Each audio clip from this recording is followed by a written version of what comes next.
Amen. Dans la vie, lorsque nous voulons atteindre des objectifs, on est prêt à se sacrifier et on est prêt à renoncer à certaines choses pour atteindre ce que nous voulons.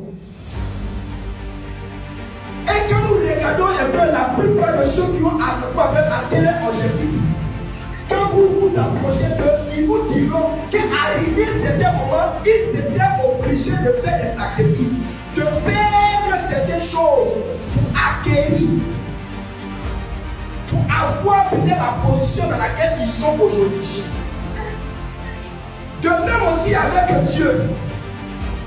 Quand nous décidons de marcher avec le Seigneur, il faudrait aussi que nous prenions aussi les engagements, que nous puissions aussi perdre certaines choses qui nous coûtent les plus chères. Renoncer à certaines choses que nous sommes habitués, que nous savons, afin de suivre le Seigneur. Cela ne veut pas dire que les choses ne sont pas bonnes. Mais si tu dis que tu aimes une personne, c'est que tu es prêt aussi à un sacrifice. Alléluia. Amen. On va y aller. Avec Dieu, il faut perdre pour avoir. Et aucun des serviteurs de Dieu dans la Bible qui ont suivi le Seigneur, et tous, ils ont perdu quelque chose.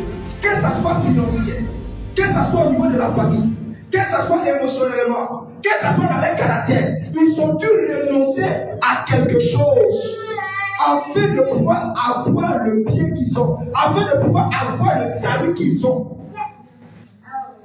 Alors, qu'est-ce qui empêche beaucoup d'entre nous de pouvoir atteindre l'objectif, de pouvoir suivre Jésus, de pouvoir bénéficier des biens de Jésus, de pouvoir bénéficier des richesses de Jésus? C'est parce qu'on n'est pas prêt à renoncer.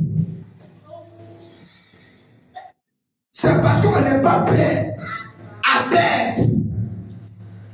On veut être toujours les mêmes personnes, avoir les mêmes choses.